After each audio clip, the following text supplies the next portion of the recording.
Ini apa nih pengikut di sini? Nunggu ada anunya dulu orangnya.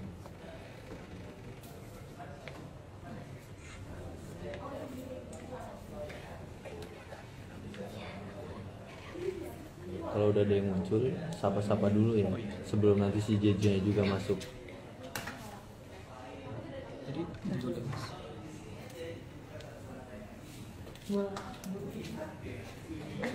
Hai ganteng gitu ya. Halo semua, kembali lagi di Amanat Institute dalam program Mulai Bersuara. Bersama saya Julian Savero, kita sekarang membahas tentang bagaimana sih Imlek yang ada di Indonesia di kemarin-kemarin hari.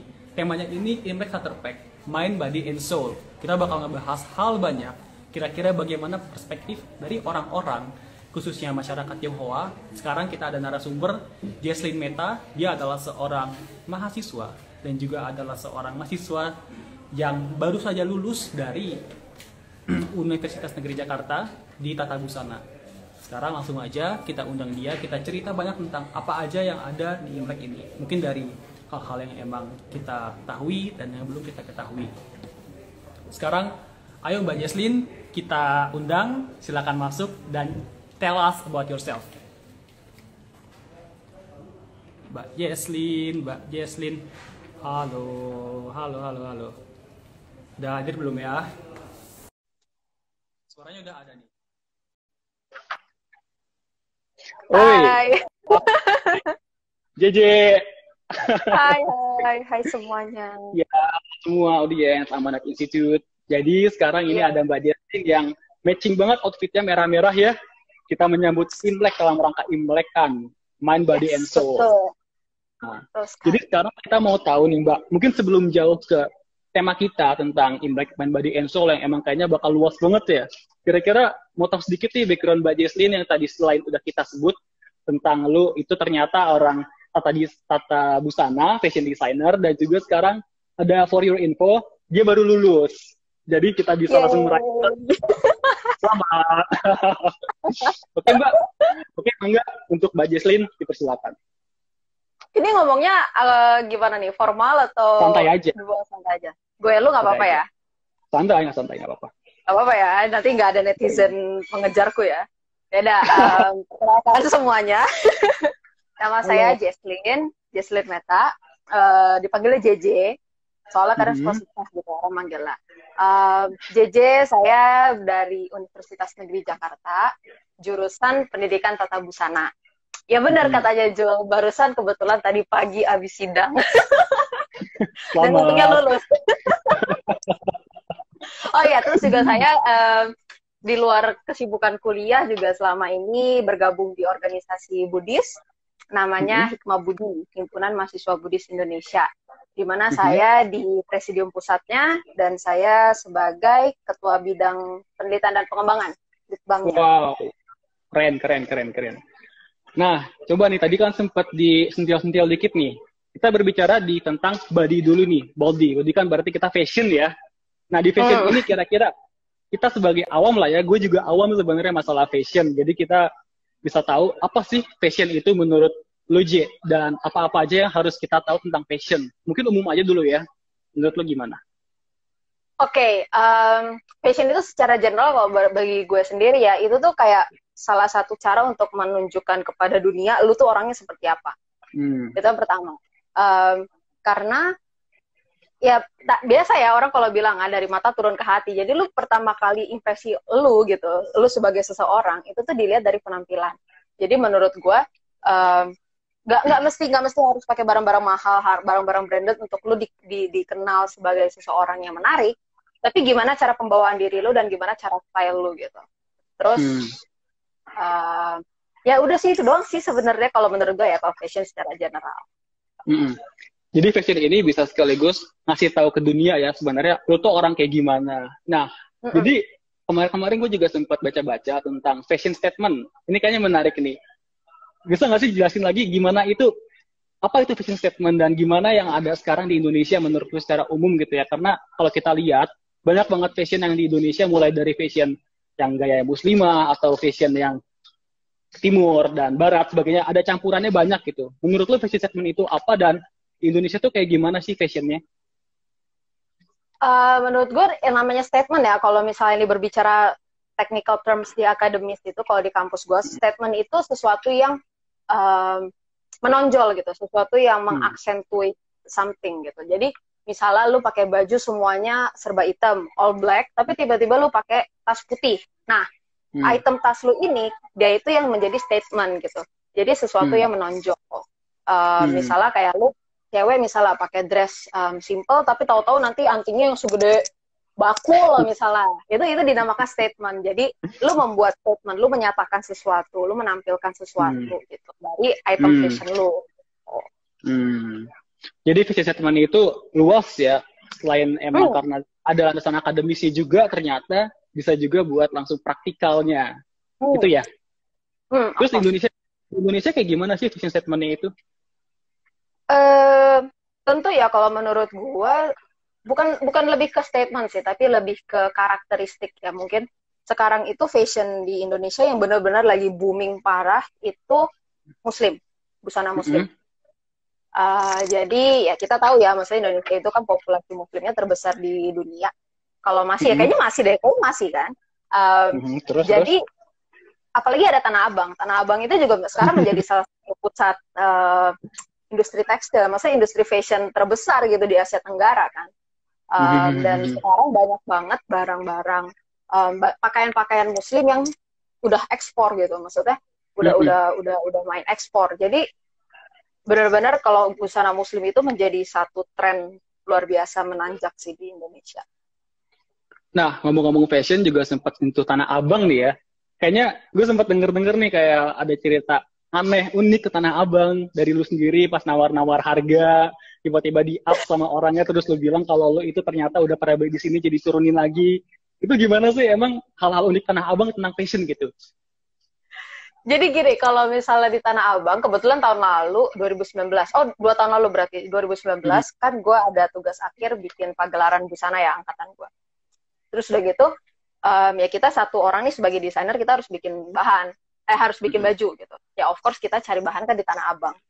Terus waktu itu hari pertama itu gue cari sampel-sampel bahan, gue tanya-tanyain, gue minta-mintain sampel, langsung gue tulis tuh di kartu namanya mereka. Jadi udah jelas kan, maksudnya itu udah paten banget kan, bahwa bahan A ini gue harganya beli di sini harganya 45.000. Terus pas berapa bulannya atau berapa minggunya gue kesana lagi, gue tanya dong, bang, bahan yang ini masih ada nggak? Ada deh gitu kan. Berapa sekarang, berapa gitu kan, 50. Wah ngamuk dong ya kan, aduh ditipu-tipu. Terus langsung gue kayak, ya apaan dong bang, lu kemarin bilangnya 45 ya. Masa sih dek, saya nggak pernah ngasih 45. Nih masa gue kasih lihat apa yang gue bilang itu kan, kayak apa bisnis cardnya, udah terus dia jadi dapat 45. Sedangkan temen gue ternyata ada yang dapat 50. Dia nggak tahu cara nawarnya. Kocak. Berarti emang ternyata masalah pasar yang kurang fair gitu masih ada ya. Bahkan untuk kelas fashion yang bisa dibilang emang bakal beli itu seberedel, lala-lala kayak gitu-gitunya ya. Oke. Nah iya, untuk audiens juga, jadi bisa langsung bertanya di kolom komentar, langsung nanya lagi, kira-kira apa aja yang bisa ditanyain ke Mbak JJ, langsung ditanyain aja, nanti ada sisinya, gue bakal ngebacain komentar-komentar kalian dan langsung dijawab ke Mbak JJ. Kayak gitu. Adanya justru komentar buat lu nih, Jul. Masa manis banget. Jadi anaknya tuh memang, tapi agak-agak sedikit asem aja tapi. Di review nih gue. Maaf ya guys, maaf ya. Oh iya, Ji. Tadi masalah-masalah fashion, pasti kan nyentuh ke segi kehidupan lainnya ya. Mungkin nih, kita mau lihat. Kan kalau Imlek pasti ngebahas tentang hal-hal yang berbau merah terus gitu. Dari sekarang apa yang lu pakai, bajunya aja fashionnya merah. Dan gue lihat juga kayaknya merah ini melambangkan, merah itu melambangkan sebuah hal yang emang semangat baru gitu. Oh iya J, sebelum kesana dulu, gue mau ngasih tahu teknik sebentar. Coba dong tolong di tengah dulu. Lunya kurang ke tengah kayaknya. Sini? Oke, sip. Oke. Ya. Gue kalau lagi ngobrol gitu suka kayak sat. Ya, refleks ya. Oke, di sini. Maaf ya editor. Nah, jadi mau nanya dong, kira-kira kenapa sih kalau misalkan Imlek itu identik sama warna merah gitu? Mungkin karena agak sedikit nyambung juga nih. Merah-merah kan karyanya ada hal buruk di Indonesia dengan tradisi merah gitu ya. Ada histori buruk dengan merah mungkin di Indonesia. Takutnya orang-orang awam malah menyambungkannya ke sana gitu. Nah, jadi secara umum merah itu apa sih di Imlek? Sebelum tanya apa, kita juga pasti ntar bakal bahas. Gimana, Ci? Jadi kalau arti warna merah ya, kalau misalnya di tradisi Tionghoa dan Timur lah, maksudnya Asia Timur ya, kayaknya lebih fokus ke situ. Merah itu sebenarnya melambangkan kegembiraan, maksudnya kegembiraan, kesuksesan, kemeriahan. Jadi kalau misalnya perayaan Imlek itu biasanya kalau ada yang pernah merhatiin, misalnya ada beberapa tempat, mungkin khususnya yang populasi Tionghoanya banyak ya, maksudnya budaya Tionghoanya masih hot gitu ya. Itu biasanya mereka suka bakar petasan juga gitu kan, bakar petasan, nyalain lilin, dan itu biasanya warnanya merah karena untuk melambangkan ya gimana ya, kalau misalnya kalau lihat baju merah gitu, kesannya kan kayak menyemangati gitu, membangun semangat gitu, bahagia. Nah, makanya karena alasan tersebut, kalau misalnya ada yang meninggal, misalnya ada saudara yang meninggal atau kerabat, di rumah duka itu justru nggak boleh dipakai baju merah. Karena kan dianggapnya kan masa lu datang ke pemakaman bahagia gitu kan. Ntar malah jadi kayak meme itu ya, joget-joget di peti gitu ya. Iya. Kalau itu kan memang mungkin budayanya mereka menganggap bahwa memang pemakaman itu maksudnya kematian itu adalah sesuatu yang nggak perlu ditangisin mungkin ya, makanya kesana kayaknya bahagia banget gitu. Ya sebenarnya juga nggak jauh beda juga sih, cuman secara normalnya, secara etika ya kita nggak patut lah gitu kan. Nah, masih nyambung juga ke masalah fashion. Mau tahu dong kenapa mau masuk tata busana?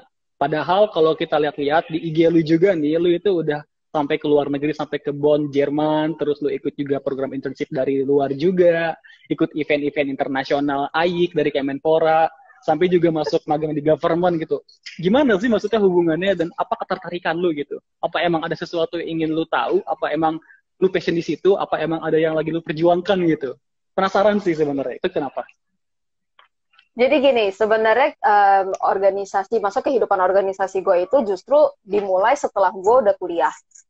Jadi kalau memang ditanya waktu itu kuliah kenapa ambil fashion, simply because I like to draw waktu itu. Gue suka gambar, gue suka gambar baju. Terus gue kira dengan di UNJ kemampuan menggambar gue akan sangat dikembangkan gitu kan. Ternyata banyak yang jahit. Terus gue kayak sempat stres banget. Sampai akhirnya ternyata di saat yang sama, kalau nggak salah tahun ke-1 kuliah deh, semester 2-an, itu ada, jadi gini, di UNJ, lu tahu KMB nggak sih, KMB? Keluarga Mahasiswa Buddhis. Jadi itu dia kayak, kalau misalnya organisasi inilah, organisasi kampus, kayak himpunan mahasiswa Islam kampus atau apa gitu-gitu deh. Nah itu tuh ada untuk yang Buddhis sama Hindu waktu itu di UNJ, jadi Hindu sama Buddha digabung. Namanya KMHB waktu itu, keluarga mahasiswa Hindu Buddha. Nah, tadinya gue sebenarnya lebih aktif di sana dulu. Pertama karena waktu MOS diarahin tuh langsung, jadi yang agamanya Buddha Hindu langsung diarahin untuk ke sana deh, ke sekretnya KMHB. Yang Kristen ke yang KMK, keluarga mahasiswa Kristen Katolik. Nah, di situ ada temennya senior gue di KMHB itu, dia dari Hikmah Budi. Dia presentasi lah di kampus, maksudnya di sekret gua, dia jelasin tuh maksudnya bagaimana sebagai maksudnya bagaimana Hikmah Budi itu sebagai organisasi mahasiswa, tapi juga melabelkan dirinya tuh dalam lingkup agama gitu, maksudnya kan organisasi mahasiswa Buddhis gitu kan. Nah terus kebetulan bapak gue juga dulu militan situ gitu, jadi memang sebenarnya dunia aktivis gitu tuh gue agak sedikit bisa bilang nurun dari bapak gue gitu. Udah ada buah nggak jatuh jauh dari pohonnya berarti ya? Iya, gue sih harus mengakui itu. Nah tadi juga sempat nyinggung organisasi mahasiswa atau aktivis ya. Tadi Hikmah Budi sama yang sebelumnya juga sempat lo singgung. Mau tahu dong itu apa? Terus di situ lu ngapain, sebagai apa, dan sampai kapan durasinya? Nah, gitu. Teliti banget ya pertanyaannya, Kak. Mohon maaf nih. Jadi dari apa? Nggak apa-apa. Jadi mungkin gue bahas di KMHB dulu. Kalau KMHB itu dia masih lingkupnya universitas. Jadi program kerja yang dibikin itu juga lebih impact-nya itu hanya untuk anggota doang, anggota yang aktif yang lagi kuliah di UNJ. Namun kemudian gue tuh orangnya suka ide gitu kan, maksudnya so ide gitu. Gue tuh selalu berpikir gimana caranya kalau misalnya kita bisa reach more people gitu. Maksudnya ya misalnya kayak bikin baksos misalnya, atau nggak bikin program apa yang benefitnya tuh nggak cuma untuk anak-anak lingkungan kecil kita ini, karena sayang kan, maksudnya sayang resource. Terus juga gitu, tapi memang programnya UNJ juga, KMHB juga dibiayain sama rektorat, jadi tetap masih strict only for KMHB aja UNJ kan. Terus makanya sejak ada Hikmah Budi, gue baru kayak, oh ternyata ini Hikmah Budi kan udah skala nasional gitu. Berarti chance gue untuk mengabdikan diri lah, asik gitu kan, bahasanya keren ya. Aktivis banget ya. Gila banget ya, mengabdikan diri gitu. Maksudnya chance gue untuk melakukan do more gitu, do something more itu lebih terbuka lebar di Hikmah Budi. Karena Hikmah Budi ini pertama dia organisasi pemuda. Dan dia berlandaskan nilai-nilai Buddhisme gitu. Maksudnya bahkan slogan kita aja kalau diartikan, masa apa madena sampadeta, diartikan berjuanglah dengan sungguh-sungguh. Wah, itu kalau menurut gua, kalau itu lu aplikasikan ke banyak hal di hidup lu, itu juga akan beneficial banget kan buat diri lu sendiri. Jadi menurut gua sih salah satunya itu. Dan Hikmah Budi memang kerap kali tuh jadi organisasi pemuda Buddhis yang bisa dibilang tuh banyak ngedobrak hal-hal baru gitu. Maksudnya banyak. Kalau dibilang mah mungkin kayak anak, kalau misalnya anggap ada banyak anak gitu, Hikmah Budi itu yang paling bandel gitu. Karena paling cerewet misalnya gitu. Keren. Ya. Tadi juga sempat disinggung nih Hikmah Budi slogannya yang mengabdikan diri dengan sungguh-sungguh gitu. Kalau nggak salah ya, itu kayaknya emang keren banget dan jiwa aktivis banget. Nah, masalah mengabdikan diri pasti kan lu tahu kan siapa-siapa aja orang yang udah di Hikmah Budi, terus mereka sekarang gimana, kira-kira bisa kasih tahu kita nggak? Sekarang siapa aja orang yang terkenal dan dia dulu di Hikmah Budi, selain Jesslyn?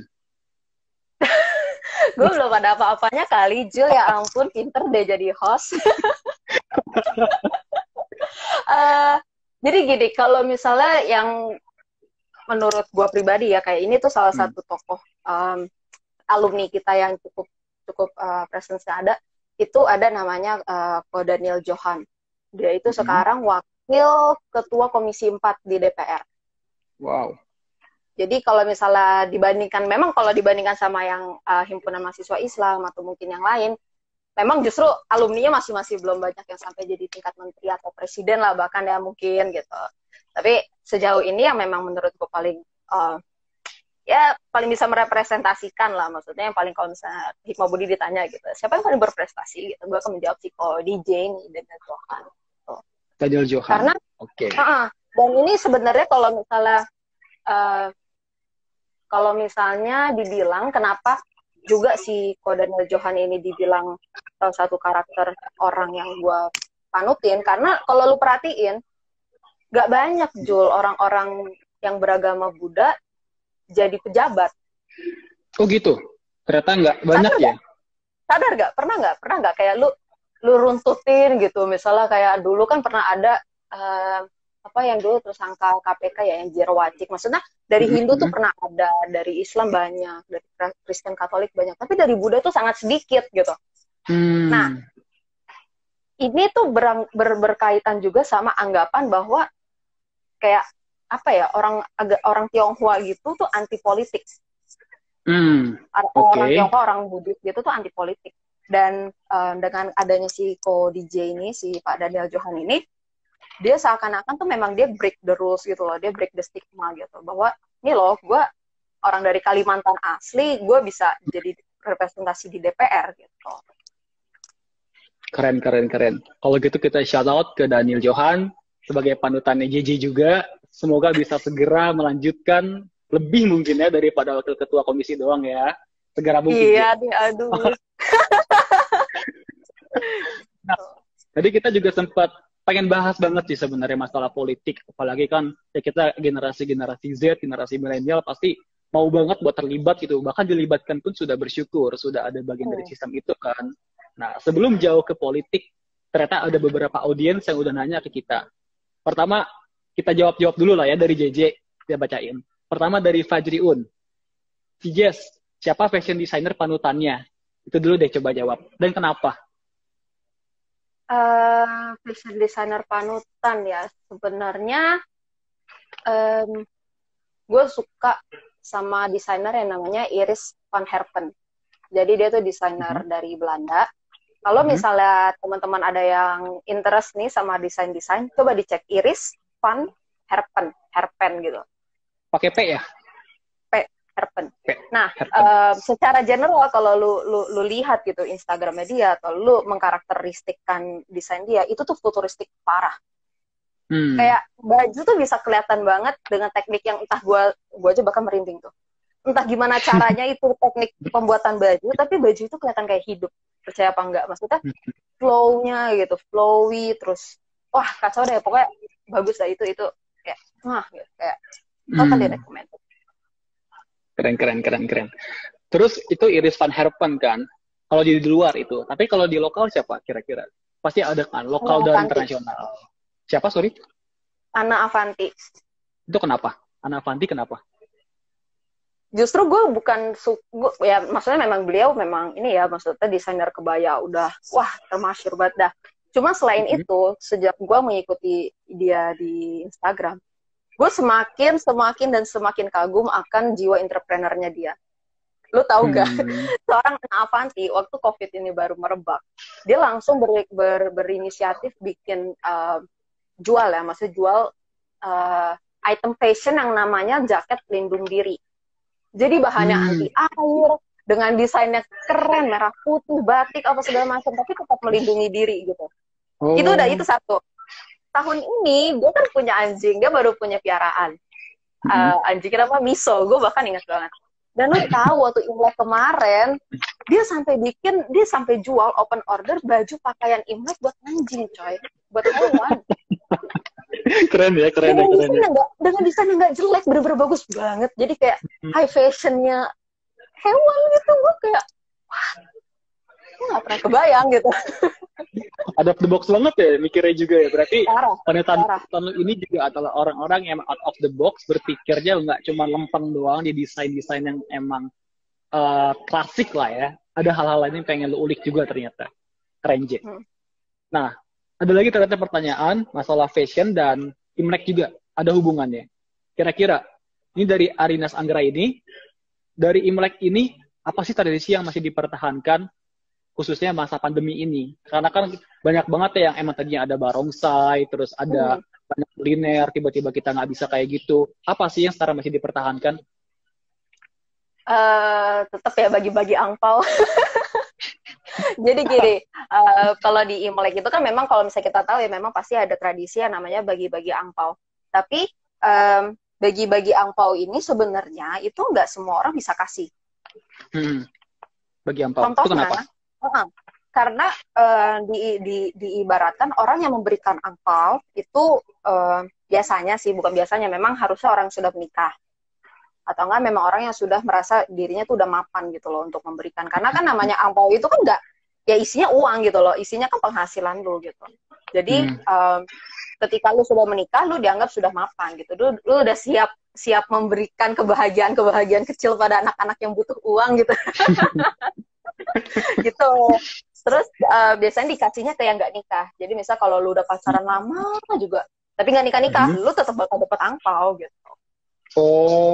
Jadi kalau misalnya lu punya teman gitu kan, ngerayain Imlek, lu nggak bisa semerta-merta langsung minta angpau ke mereka nggak boleh. Jadi maaf ya Jul. Tadi baru aja mau minta gitu kan, minta alamat langsung.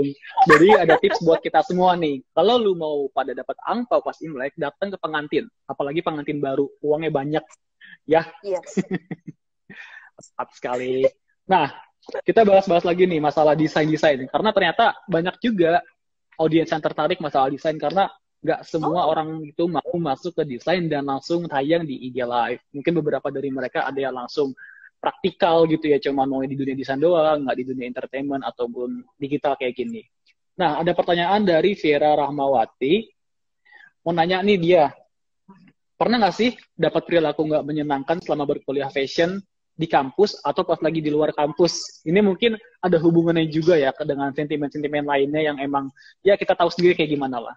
Itu kamu kayak gimana, Ji? Mau tahu dong?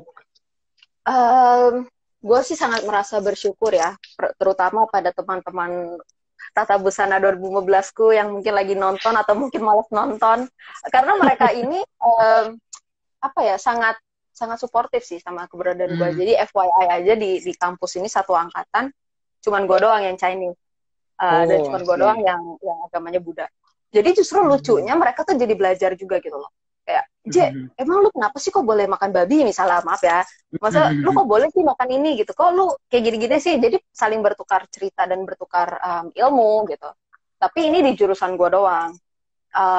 Teman gue ada dia di jurusan teknik juga, dia teknik elektro. Dia ya bukan mendapat sentimen sih, cuman gimana caranya teman kelasnya bertindak laku di grup WhatsApp gitu. Maksudnya kayak selalu mungkin mereka sering hobi kasih pesan-pesan yang ya gua nggak tahu lah ya mungkin agak mungkin menyinggung perasaan temen gua gitu. Terus giliran mungkin teman gua ini konfrontasi, ya balik lagi, udah lalu gak usah banyak ngomong misalnya gitu. Berarti masalah kayak gitu sebenarnya umum ya gitu, dan tergantung di circle kita itu kayak gimana, lingkungan pertemanan kayak gimana. Jadi ini juga message ke teman-teman juga yang lain, bangun lingkungan yang baik dalam pertemanan. Jangan langsung tiba-tiba nyerang ini, nyerang itu, nggak ada alasan apapun. Ingat tuh, kita tuh hidup di Indonesia, bukan di satu negara doang atau etnis. Tuh. Nah, ini masalah desain-desain juga ya. Ternyata ada juga yang ngerespon. Kan lu pasti kalau fashion designer udah tahu gimana cara ngedesain sesuatu, apalagi buat ibu-ibu yang emang dikenal suka banget buat gonta-ganti baju kondangan atau buat langsung OOTD-nya, atau mungkin sekarang orang-orang milenial kan juga pasti senang yang namanya OOTD pas lagi ke kantor gitu. Masalah desain, kira-kira lu pengen gak sih buat ngedesain pejabat, istri-istri pejabat atau ibu-ibu pejabat? Kira-kira siapa yang pengen lu desainin dan kayak gimana arah desainnya? Sebenarnya pengen banget sih, siapa sih yang nggak pengen ya Kak? Aduh, mohon maaf nih. Buat tulis nih. Nanti tolong disampaikan di Amanat Institut, mohon maaf nih. Kami akomodasi kalau bisa. Ada dialog gitu ya, dipertemukan. Ya tentu ya, maksudnya namanya punya ambisi, ya semua orang pasti berambisi untuk mendress up orang nomor satu di Indonesia ya, kalau gue pribadi. Terkhususnya mungkin Bu Iriana Joko Widodo. Soalnya waktu itu sempat sebenarnya, nih mohon maaf ya, bukannya mau pamer kakak, dulu waktu itu sempat pernah ada kesempatan baik buat ketemu sama mereka berdua. Dan gue bener-bener, ini bukan kampanye ya kakak. Enggak. Ini gue merasa memang presence-nya seorang Ibu Iriana itu tuh humble banget. Jadi di saat gue lagi cuman takut-takutan gitu berdiri di sebelahnya dia, ada space bangku kosong, dia kayak nggak mandang, ya langsung lah dia langsung bilang, kamu ngapain berdiri sini, duduk gitu. Terus gue wow, apakah dia tante saya, kenapa dia ramah sekali gitu. Keren. Mau kasih fashion kayak gimana ke Ibu Iriana, karena kan Ibu negara tuh pasti pakai fashion yang emang macam-macam ya, kadang dari wilayah Jawa, kadang dari NTT, Flores, kadang-kadang dari Kalimantan atau Sumatera sebagainya. Kira-kira mau ngasih fashion kayak gimana sih buat Ibu negara? Kebetulan gue penelitian skripsi gue kan lagi tentang satu teknik teknik menghias motif, yang memberi motif pada bahan yang cukup baru, namanya ecoprint. Jadi seluruh konsepnya itu diusahakan itu seramah lingkungan mungkin. Nah, ini konsep ecoprint ini itu tuh lagi giat-giatnya digaungkan sama pemerintah gitu, maksudnya sama UMKM, sama pelaku UMKM. Karena pertama, daun jati itu kan kita tahu dia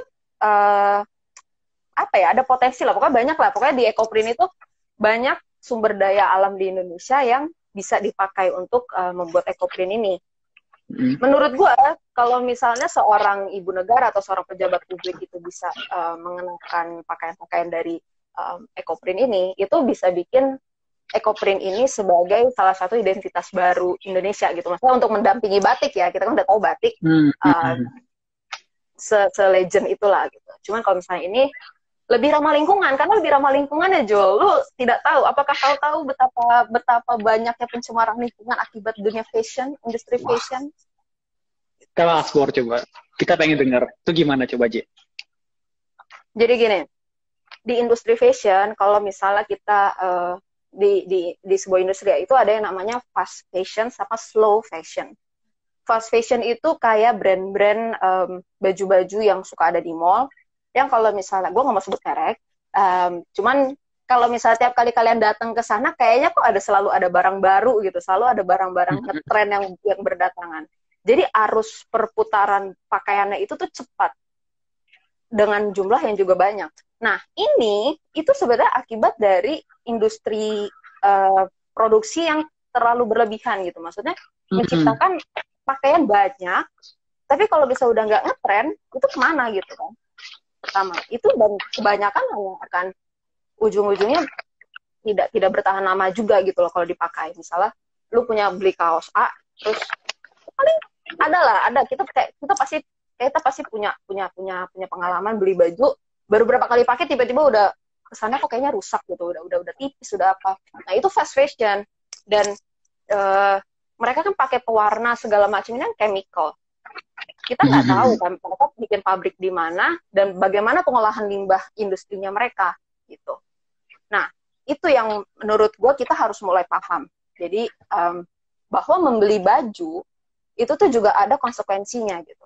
Dengan lu membeli sepotong baju ini akan ada konsekuensinya gitu. Jadi make sure ketika kalian membeli sebuah pakaian, itu benar-benar pakaian yang kalian gunakan, yang benar-benar kalian suka dan kalian gunakan. Jadi nggak cuma kayak buat ngetren doang gitu loh. Ternyata emang ada sisi lingkungannya juga ya, eco-friendly gitu fashion. Keren sih, jadi kita dapat insight baru, ternyata kalau beli baju jangan cuma karena suka doang, jangan cuma karena ngetren doang, ternyata emang limbahnya ini gede gitu. Dampaknya ke lingkungan juga tinggi. Parah juga ya. Oke. Ini info baru buat kita sebenarnya. Jadi untuk jadi orang-orang yang misalkan nanti jadi pejabat publik, lo pada jangan pakai baju sembrono lah. Jangan terlalu pakai yang aneh-aneh, pakai yang konsisten biar emang nggak terlalu banyak yang namanya limbah untuk produksi tekstil kayak gitu-gitunya. Keren Jess. Salut. Nah, terus kita bahas lagi tentang masalah ini ya, fashion dan juga lain-lainnya. Khususnya untuk masalah budaya nih. Kan kalau tadi kita udah ngebahas gimana paduan warna merah ternyata jadi inspirasi lebih buat masyarakat Tionghoa merayakan ini itu. Nah, ini ada pertanyaan juga dari Damar Komodo. Kira-kira dia mau nanya nih, ada nggak sih kayak stigma-stigma dari keturunan Tionghoa di Indonesia yang nggak bener, tapi sering banget didengar sama lu gitu. Mungkin ada orang-orang yang bilang kalau, orang ini tuh kayak gini, orang ini tuh kayak gini, tapi ternyata ini nggak bener, cuman karena stereotip doang. Apa aja sih kayak gitu? Mungkin kita penasaran sih ya, karena ya kita tahu kan gimana pandangan orang beda-beda. Jadi tolong di-share dong J gimana? Ini kocak sih. Yang pertama yang gue dapat itu satu, orang Cina tuh pasti bisa bahasa Cina ya? Tidak guys, tidak. Enggak. Kenapa itu? Gue dari SD sampai SMA belajar Mandarin di sekolah. Nggak pernah nilai gue di atas 5. Terus. Itu satu. Karena gini, karena namanya peranakan, maksudnya keturunan Tionghoa itu, keturunan Cina, itu tuh udah tinggal di Jakarta kan juga nggak lama, tinggal di Indonesia itu kan juga nggak sebentar gitu loh. Memang ada orang-orang yang kakek neneknya itu langsung dari Cina langsung, terus dia migrasi ke sini. Tapi kayak nyokap gue itu tuh udah di generasi kedua, maksudnya generasi kedua yang berarti lahirnya di Jakarta. Gue generasi ketiganya. Mohon maaf nih kakak, bahasanya lebih bagus bahasa Betawi, gue malah dibilangnya gitu. Terus udah gitu yang kedua, anggapan bahwa namanya orang Chinese itu pasti jago dagang. Karena tidak juga kakak, aku tidak bisa dagang. Akan bisa nanti. akan bisa, mungkin sambil belajar ya. Cuma maksud gue, mindset misal orang Chinese itu bisa dagang seperti layaknya orang Padang pasti jago dagang juga, itu sebenarnya ya nggak not necessarily entirely true gitu. Maksudnya ya kalau emang lu punya jiwa wirausaha ya pasti mindset usaha lu juga pasti bakal lebih jago sama orang-orang yang mungkin distereotipkan demikian padahal nggak punya kemampuan sebagus lu misalnya gitu. Oke. Udah sih itu doang. Nah, jadi FYI juga buat audiens, kalau jangan langsung dibilang, lo orang ini lo pasti bisa ini, bisa itu. Namanya stereotip, pasti stereotip kan. Tapi lo harus klarifikasi, minta dari orangnya langsung. Sekarang ada JJ, kita diklarifikasiin. Keren, J. Nah, masalah Imlek, ini juga ada yang ngucapin Imlek juga beberapa. Tadi ada dari Mas_Dimas, S-nya ada 5. Dia bilang, selamat Imlek, Cijes. Selamat Imlek juga buat JJ dari teman-teman. Imlek juga, selamat Imlek juga semuanya. Nah, jadi mau ini nih, tahu juga. Kan kalau tadi masalah stigma ya, masalah stigma orang Tionghoa di Indonesia. Kira-kira mau tahu lagi, Ding, apa sih yang nggak orang Indonesia tahu tentang nilai-nilai budaya Tionghoa? Mungkin yang jarang diketahuin ya. Mungkin kalau kita tuh tahunya kayak ada Shio, kayak ada Yindang Yang, terus ada sumber hoki atau gimana-gimana. Apa sih nilai-nilai Tionghoa yang nggak kita tahu secara umum gitu? Yang bisa di-share ke kita. Apa ya? Mungkin satu hal yang gue rasa universally accepted itu adalah satu. Semua orang suka nastar. Dan nastar itu ada di setiap event. Mau itu Imlek, mau itu Lebaran, mau itu Natal mungkin. Iya. Karena di seriusan, karena di perayaan Imlek selama ini ya, itu tuh selalu ada yang namanya nastar. Nastar itu adalah pemersatu bangsa yang sesungguhnya, tau nggak? Tapi kalau kayak secara trivialnya sih, gue kurang paham juga sih, maksudnya kira-kira apa. Mungkin ya tadi yang Shio itu. Jadi, kalau misal buat teman-teman yang belum mungkin terlalu ngerti, Shio itu kayak zodiak, cuman dari mitologi Cina lah, maksudnya dari legenda cerita mitologi di Tiongkok lah. Jadi ceritanya itu ada kalau secara general ya, jadi ada perlombaan siapa hewan mana nih, maksudnya jadi ada banyak hewan, mereka kayak dibikin lomba siapa yang paling cepat duluan gitu, siapa yang nomor 1, dia jadi Shio pertama. Pokoknya cuma dipilih 12 Shio. Shio pertama itu adalah tikus. Kenapa tikus? Karena cerita tikus itu tuh kan kecil, tapi cepat. Jadi dia tuh suka lompat, terus dia kayak ngibulin temennya, dia numpang ke kerbau, numpang di punggungnya gitu. Gila udah mau garis finish, si tikus lompat, jadi otomatis dia juara 1. Baru kedua di situ kerbau. Makanya tahun kemarin tahun tikus, tahun ini tahun kerbau. Nah, hubungannya sama dan Shio ini itu secara penerapan itu nggak sama dengan zodiak. Kalau zodiak kan ada dibagi per bulan-bulan ya, maksudnya ya bulannya ini apa gitu. Tapi kalau Shio ini setahun. Jadi ada 12 tahun gitu, maksudnya siklusnya itu per 12 tahun. Jadi Shio tikus ini ya berarti 12 tahun sebelumnya itu ya Shio tikus juga gitu. Jadi buat kalian-kalian berarti yang tahun ini lahir atau tahun 97 itu kalian pasti sionya kerbau gitu. Kerbau ya, kerbau emas ya sekarang ya. Ya. Oke. Menarik sih masalah ngomongin juga budaya Tionghoa ya. Nah, ini ada pertanyaan juga dari Fatah Hayer. Mau nanya nih masalah budaya juga ya, budaya Tionghoa. Sebagai generasi Z nih, kira-kira ada nggak sih kebiasaan Tionghoa yang emang pengen diubah dan lu kira udah nggak relevan lagi gitu sekarang? Ada nggak sih yang emang dikira udah kuno banget, udah terlalu tradisional, yang emang udah nggak sesuai sama zaman? Ada nggak sih kira-kira? Apa ya? Kalau zaman sekarang sih untungnya udah nggak ada perjodohan ya. Bukan di Durbaya lagi ya. itu akan selalu relevan sih. Maksudnya pasti semua sejarah budaya pasti ada kan. Masa unsur-unsur dulu lu ada perjodohan tapi sekarang udah enggak. Terus apalagi? sama pandangan budaya patriarki juga menurut gue udah mulai agak sedikit terkikis juga sih. Karena kan kita udah ini ya, maksudnya kita ya generasi melek gadget lah, melek informasi digital kan. Jadi menurut gue sih kayaknya itu udah cukup shifting gitu sih. Oke. Nah, ini langsung ada nanya dari Damar Komodo banget ini ya. Dia mau nanya, dia suka banget sama dodol Cina. Dodol Cina pas puasa. Dia mau nanya nih, itu yang buat kelenteng biar dodol enak, apa gimana tuh? Coba kan kebaca. Ini mohon maaf nih, aku suka banget sama dodol Cina kalau pas puasa. Ini maksudnya apa nih? Buat buka? Atau buat batal, ayo. Mungkin dia pas lagi tengah hari ya, lagi nungguin. Atau lagi mungkin sahur kali ya. Sahur. Iya. Kira-kira dodol Cina, kita pengen tahu, kan emang namanya itu dodol Cina ya, apa emang yang jual itu orang-orang yang etis Tionghoa doang komunitasnya, apa emang ternyata ada dari orang-orang lain yang ternyata buat dodol Cina juga? Itu kenapa sih? Kenapa namanya dodol Cina gitu kalau lu tahu? Coba di-share ke kita. Bentar ya, sambil dilihat juga. Tapi setahu gue sih yang namanya dodol Cina itu nggak mesti dibuat di kelenteng sih.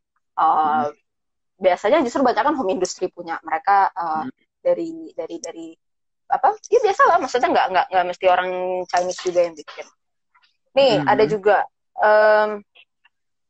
Kalau menurut Wikipedia, ini editornya, ini tim amanat, gitu nggak sih? Oke, jadi Tuhan, astaga. Technical problem, I'm sorry guys. Yo, lanjut. Oke, jadi kalau misalnya dijelasin ya secara singkatnya, kalau dodol Cina itu tuh makanan sticky. Dia kan dari ini ya. Ya dodol gitu, gimana sih teksturnya, kan sticky, lengket gitu. Itu kalau di bahasa Mandarinnya itu tuh namanya nian kao. Nian itu artinya sticky. Ya, benar. Dan nian itu, sticky itu tuh konotasinya, pelafalannya itu mirip dengan kata tahun. Lalu kao itu artinya kue. Nah, artian kaunya ini itu mirip dengan ya kita tahu ya, masa bahasa Mandarin itu kan beda nada tapi kata-katanya sama, ya beda arti kan. Sama. Jadi nian kau ini diartikan sebagai, kalau secara artiannya ya, itu tahun yang lebih tinggi gitu, tahun yang lebih baik. Jadi mungkin harapannya dengan kita makan dodol Cina ini, ya tahun-tahun kita di berikutnya ini akan semakin membaik lah daripada tahun-tahun sebelumnya gitu. Berarti emang dodol Cina itu sebenarnya, dodol juga ada di Tiongkok dulu ya, dan dibawa juga gitu. Dodol itu nggak cuma dari Garut doang yang kita kenal, atau cuma dari Betawi doang yang kita kenal, yang durian tapi rasanya bukan. Betul. Sama kayak ronde jahe, astaga Tuhan, maaf ya. Jadi sama kayak ronde jahe. Ronde jahe itu juga di setiap bulan Desember itu kita juga makan ronde jahe, persis yang kayak bulat-bulat merah, hijau, putih. Itu artinya tuh tangyuan. Itu tuh diartikan. Jadi sebenarnya kalau ronde jahe sendiri di budaya Tionghoa itu, di kepercayaannya itu tuh melambangkan bulan purnama. Jadi tadinya tuh mereka semuanya putih-putih doang gitu, karena kan melambangkan bulan ya, bulan bulat gitu. Tapi ya karena sekarang mungkin banyak warna ya, jadi lebih enak juga dilihatnya gitu. Jadi banyak lah sebenarnya, kalau misalnya kalau kita perhatiin tuh sebenarnya banyak kesamaan yang banyak tradisi yang sebenarnya tuh akarnya juga nggak jauh beda gitu. Maksudnya mereka kan namanya budaya itu kan udah ratusan tahun menetap gitu di negara gitu. Jadi mungkin budaya, kita nggak tahu ya, mungkin budaya ronde itu mungkin asalnya dulu dari yang tangyuan yang gue bilang, atau mungkin kebalikannya malah ronde mempengaruhi rasa dari tangyuan atau apa ya. Itu akulturasi budaya itu sudah sangat baik lah, sudah sangat melekat gitu di Indonesia tuh. Jadi emang ternyata bauran budayanya udah luas banget ya. Jadi thank you lagi tadi buat Bang Damar Komodo yang udah nge-share masalah kuliner. Selain fashion kita ngebahas kuliner juga. Kita jadi tahu ternyata oh dodol Cina tuh kayak gini. Oh ronde jahe itu ada influence dari mana-mananya. Itu. Terus tadi ada pertanyaan langsung nih dari Mas Dimas juga. Pernah nggak sih fusion unsur Tionghoa dengan tradisional Indo di fashion? Ada nggak sih fashion yang emang fusion banget dari unsur-unsur Tionghoa dengan unsur lokal atau mungkin Jawa, Kalimantan atau kayak gimana? Kita kan mungkin nggak tahu ya dari JJ gimana. Mungkin kalau misalkan belum nemu, kira-kira mau fusion kayak gimana? Apa yang mau di fusion? Pertama, ini gue lupa namanya apa, cuman di batik itu di batik Pekalongan atau batik mana gitu. Itu ada yang menggunakan motif-motif liong, naga.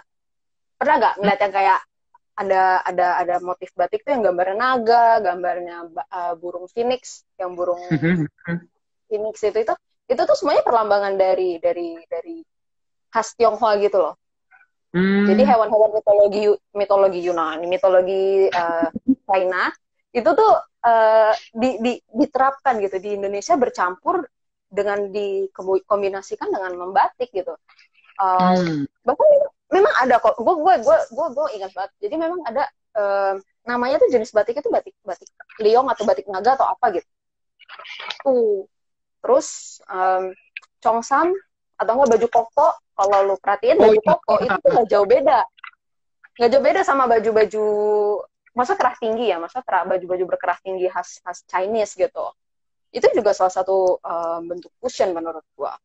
Lalu sekarang pembuatan congsam, baju-baju dress Chinese itu tuh yang biasanya cewek-cewek suka pakai, itu juga mulai sekarang juga banyak yang dikombinasiin sama bahan batik.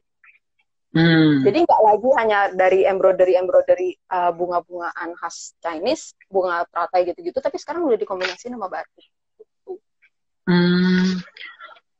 Dan gue dengar juga ternyata kalau baju koko itu influence-nya dari budaya Tionghoa ya sebenarnya.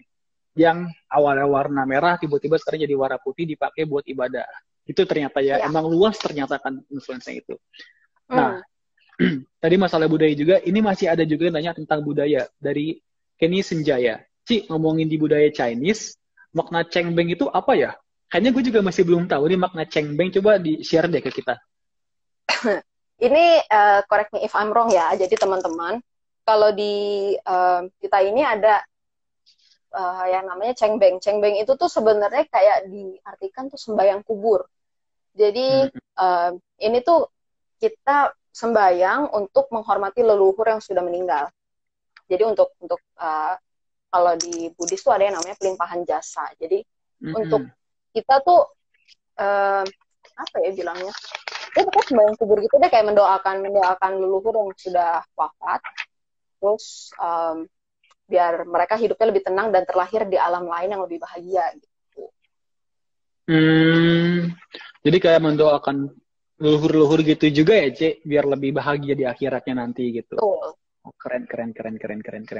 Sebenarnya juga nggak cuma di akhirat juga sih, Jul, karena di Buddhis itu, ini gue nggak tahu ya kalau Buddhis itu, maksudnya kita gue nggak terlalu expert juga di bidang Chinese tradition, tapi kalau di Buddhis sendiri itu ada konsep ketika lu meninggal itu tuh lu nggak, kan maksudnya kalau kayak agama Abrahamik itu kan kalau lu meninggal lu antara masuk surga atau neraka gitu kan, anggapannya gitu ya. Tapi kalau misalnya di Buddhis itu tuh ada alam lain gitu, maksudnya alam yang disebut alam bahagia, ada yang disebut alam menderita. Alam menderita itu doesn't necessarily mean itu neraka. Jadi kalau di total itu kalau nggak salah ada 32 alam kehidupan, di mana lu ini sesuai karma lu masing-masing ketika lu meninggal di dunia ini, lu punya chance gitu untuk terlahir di level-level alam-alam ini gitu. Kalau misalnya lu benar-benar berbuat dosa parah, ya lu bisa langsung masuk neraka. Neraka itu yang paling bawah. Tapi lu bisa juga kalau misalnya memang lu selalu selama ini karma baik lu mendukung gitu untuk lu lahir lagi di alam yang lebih bagus, ya lu alam dewa gitu. Jadi itu kayaknya pelimpahan jasa. Ilmunya JJ itu ternyata luas juga, bukan cuma mentok di fashion atau mentok di masalah budaya juga, tapi sampai ke hal spiritualnya tahu. Keren sih, ini insight baru buat kita. Nah, ngomongin ilmu nih, kan lu baru aja lulus di UNJ, Fashion Designer. Ada pertanyaan dari Fadriun. Dia pengen tahu nih, kira-kira lu mau lanjut kemana sih abis lulus ini? Apa lu pengen S2? Dan kalau misalkan S2 yang emang fashion, di mana adanya gitu? Itu kayak gimana aja? Kalau gue sih punya ambisi ya, maksudnya memang gue sih ada rencana mungkin antara kerja di industri kreatif atau gue ambil S2 tapi untuk di bidang community development lah, maksudnya untuk menunjang karir untuk menunjang pengalaman organisasi gue lah. Maksudnya karena organisasi gue ini kan lumayan berseberangan ya, maksudnya dengan kuliah gue gitu. Dan gue sih merasa gue lebih serk juga untuk mendalami hal-hal yang berbau sosial. Jadi emang ada yang pengen digali juga ya selain masalah desain gitu. Keren. Tuh. Nah, tadi nih kita balik lagi tentang masalah kultur dan agama. Gue kayak semacam penasaran sih, Je.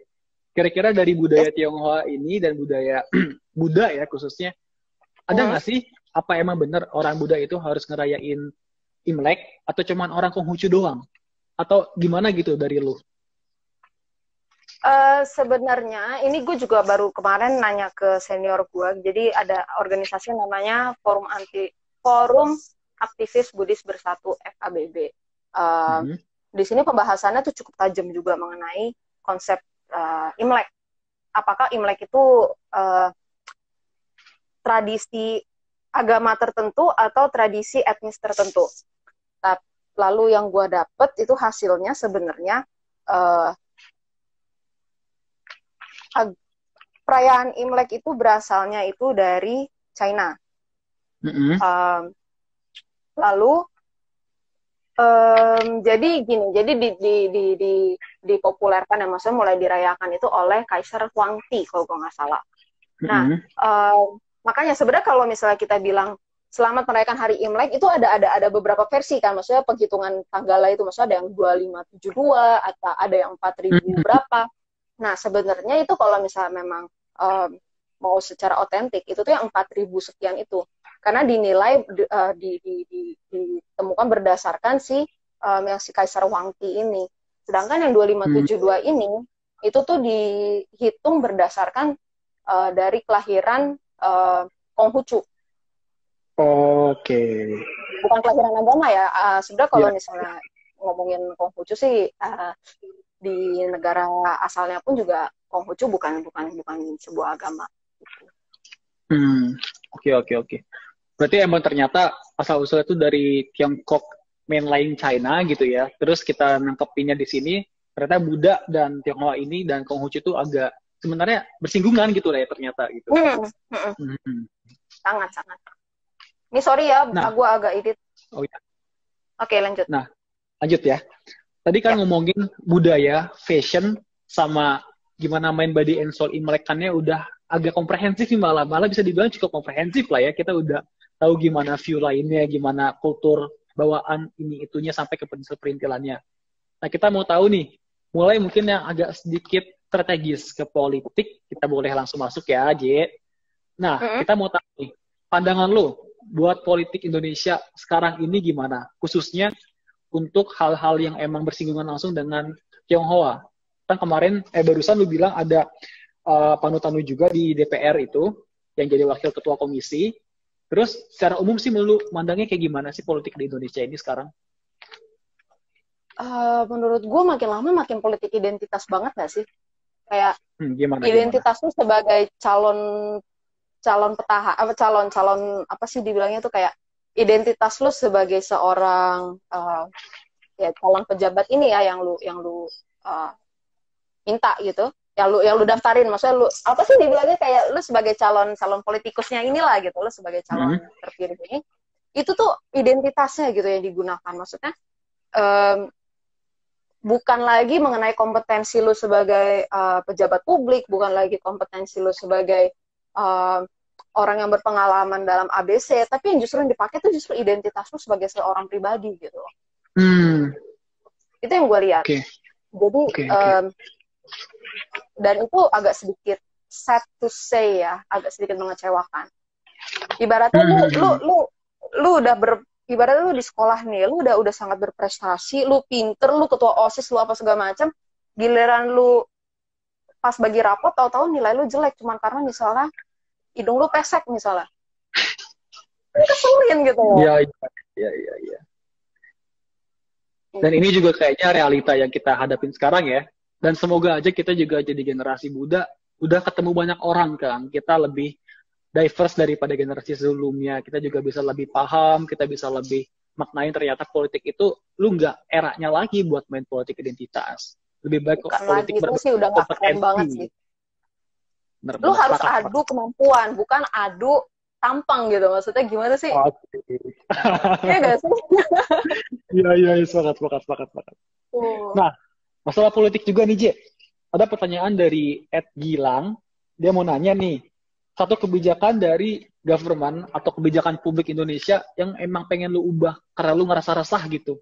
Mungkin kalau dulu-dulu zaman-zaman Soeharto kita lihat gimana etnis Tionghoa ditekan banget buat ngerayain Imlek, terus zaman Gus Dur mulai diokein lagi. Kira-kira apa sih yang pengen lu ubah dari kebijakan Indonesia?